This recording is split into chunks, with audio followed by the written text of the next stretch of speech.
I'm going to start this video with a statement that will immediately make a ton of Marvel fans click away. I did not like the first Black Panther movie. Despite the international acclaim and Oscar recognition, I found the film to be bland, boring, and lacking heart, with uneven CGI and poor writing. The character of T'Challa was strong, and of course Chadwick Boseman's performance was perfect, but I felt that the Russo brothers' interpretation of him in Captain America: Civil War was a much more interesting rendition than Ryan Coogler's in his solo film. From the action to the accent, the first Black Panther film had so much hype around it that I always felt the odd man out when everyone around me was calling it one of Marvel's best. I mean, it's not a terrible movie, but up there with Iron Man 1 or Infinity War? Of course not. I put it closer to something like Ant-Man, which is as underrated as Black Panther is overrated. A good movie, but nothing crazy. I think people forget that Black Panther came out in the same year as Infinity War. Even those who enjoyed the first Black Panther admit that Infinity War was a much better film. Looking within context, back when the first movie was released, momentum for the MCU was at its peak. Brand loyalty with casual audiences was very strong. Robert Downey Jr. and Chris Evans still helmed the franchise and were on the verge of wrapping up their storylines. Chadwick Boseman's T'Challa was clearly being set up to be a major character for Phase 4 and beyond. Then Chadwick died, plunging the sequel film and the future of the MCU itself into uncertainty. Already, the Black Panther sequel was reported to be experiencing numerous production issues. Marvel Studios decided not to recast T'Challa out of respect for Chadwick's legacy. But Phase 4's quantity over quality approach compounded fans' fears. Growing legions of fans called on Marvel to reverse their decision and recast T'Challa, hoping that a new rendition of this character might provide some much-needed direction for the franchise that had been lacking post-Endgame. But Marvel stubbornly pushed forward, and the sequel continued without its main character. So how did it turn out? Well, my expectations were rock bottom. Maybe that's why, despite fully expecting to dislike this film, I walked out of the theater pleasantly surprised. Not only is this my second favorite Phase 4 film, behind Spider-Man: No Way Home, but amazingly, I think it manages to surpass the first Black Panther movie by an order of magnitude. To start, I'll say that Chadwick's death is handled very well. Or at least, as well as they possibly could have handled it without recasting. The movie opens with T'Challa's funeral. As some other critics have pointed out, T'Challa's death itself is kind of a major plot hole that the movie doesn't really explain, in a franchise where characters are frequently killed and brought back to life, or where variants of characters can act as substitutes through convenient multiversal plot devices and time travel.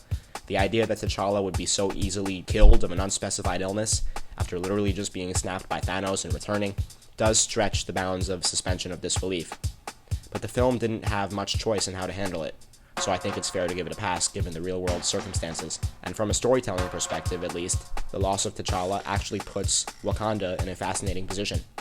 Wakanda is weak, unsure of how to engage with its own internal affairs, and under immense international pressure due to its vibranium reserves. T'Challa's absence actually adds to the stakes, given this premise, because it puts the nation in a state of crisis that ripples across the other characters and plot threads. It also sets up Shuri's arc, which I thought was phenomenal. This film kind of functions as an origin story for Shuri. We watch Shuri, who was at best a side character in all of her previous appearances, really step up to the plate. Letitia Wright gives her best performance yet, and to me she has earned the title of Black Panther. This film takes time passing her the mantle, which I appreciate. Unlike the first Black Panther, where T'Challa is declared king within the opening minutes of the film, Shuri and the other characters are forced to experience real loss first. By the film's finale, Shuri reluctantly steps up to the plate and fulfills her family's legacy. This is great, and to me actually represents one of the stronger character arcs that we've seen in a Marvel film, at least since the end of Phase 3. T'Challa's death also adds stakes to the looming war against the Talokan. If T'Challa was alive and leading Wakanda, the scales would be balanced. It would feel like an equal fight. But without a strong leader, Wakanda feels vulnerable to attack. This enhances the effectiveness of Namor as a threat. Despite the goofy outfit, Namor is an excellent villain, with real presence on the screen and interesting motivations. Tene Huerta gives a compelling, terrifying, yet compassionate and believable performance. I felt that Namor's actions in the script were very reasonable as the story progressed, at least within the internal logic of the character. The final battle, when Namor surrenders to Shuri, would be ridiculous and eye-roll inducing if it wasn't for the way it was executed. but because he hallucinated his mother in Shuri's place. The film both brings Namor's arc to a satisfying conclusion, while also wrapping up the Wakanda vs. Talokan war in a satisfying manner. In my opinion, Namor is the strongest villain of Marvel's Phase 4. Mainstream critics of the MCU have taken to calling the franchise the MCU, and while there is legitimacy to that nickname, in the case of Black Panther Wakanda Forever, it is not glaringly obvious or obnoxious. It might be slightly ridiculous seeing Shuri, who is tiny and scrawny, jump around and kick ass against massive male warrior types, but this is a comic book movie. It's not meant to be realistic. Besides, superhero movies have long portrayed female characters as being agile, ass-kicking fighters. Look at Black Widow in Iron Man 2, or in The Avengers. Nobody called that the MCU. Everybody loves Scarlett Johansson's portrayal of the character. What has always been more obnoxious than female characters beating up male characters is when the logic of the story is thrown aside for the sake of pushing a woke political or cultural message. Although the main cast of this movie is almost entirely female and black, the script does not dwell on identity as much as the first film did. By my count, there are only 2 colonizer jokes in this film. And yeah, they made Namor Latino, and they changed pronunciation of his name, but the film kind of goes out of its way to be chill about it. Some characters pronounce his name Namor, and others Namor. It's not like Shang-Chi, where pronouncing the name with an American accent is made to be some kind of big deal. Maybe I'm reading too much into this, but it felt like Marvel was trying to tread this line with a bit more delicacy. They seem to be doing the quote-unquote representation thing, while also trying to be culturally aware. It feels like a step in the right direction. I think most audiences will agree that real-world political and cultural undertones have no place in a major superhero film, but there's nothing wrong with a diverse cast. These movies are supposed to unite audiences, not antagonize them. The first Black Panther wasn't overly obnoxious either, but the racial and cultural messaging was definitely more potent. In this film, it felt like they were just trying to tell a good story, while also paying homage to Chadwick Boseman, and I think they did a remarkable job. One of the more pointless elements to the film was the introduction of Ironheart. That's not to say that her character was poorly done. Dominic Thorne is confident, and when the script allows her to be, sort of charming and funny. Those familiar with the comic character know her as a black female Iron Man, and while the similarities between their powers are rather obvious, Wakanda Forever does not ever try to imply that this girl is on the same level as Tony Stark. Iron Man's not even mentioned, at least that I can remember. And this character is clearly still at the novice level, being introduced as a super intelligent university student, but still embodying the sort of clumsy and awkward execution of Tom Holland's Peter Parker in Captain America Civil War or Spider-Man Homecoming. To be clear, Ironheart did not need to be in this movie. She doesn't really add much to the story, nor does she have that much of an arc. But her character is fun, and there is potential to build from this introduction.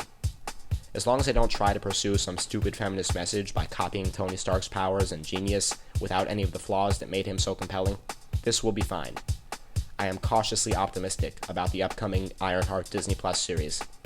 We shall see how they handle her character moving forward. So far, nothing special, but nothing terrible either. Finally, I must tip my hat to director Ryan Coogler for surpassing the first Black Panther movie in almost every way from a technical standpoint. The filmmaking is beautiful. The cinematography is top-notch, cutting from impressive wide shots to detailed close-ups that capture the emotion of the talent. The sets are grand and well realized. They really managed to make Talokan and Wakanda both feel like real places with real inhabitants, and the action scenes between them are phenomenal. Talokan's soldiers are terrifying and mesmerizing to watch on screen, and even though the film is almost 3 hours long, the pacing felt right to me.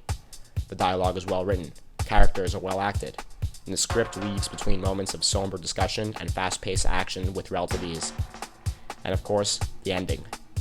My theater erupted into applause at the final reveal. There's not only a new Black Panther, but now there's a new T'Challa. No need to recast. Marvel, you clever bastards. Phase 4 was certainly a mixed bag, but Wakanda Forever has restored my faith in Marvel Studios.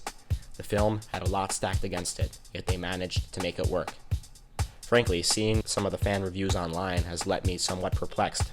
I agree with many of the criticisms levied against Marvel's recent outings, but it feels like people are trying really hard to hate this movie, instead of appreciating all that it manages to accomplish. Indeed, I enjoyed Wakanda Forever far more than the first Black Panther film, in almost every way imaginable. I believe that Chadwick Boseman himself would be proud to see his legacy handled so delicately and tastefully by a studio whose ultimate goal has always been to make money. Rest in peace, Chadwick Boseman. And until next time, Wakanda forever.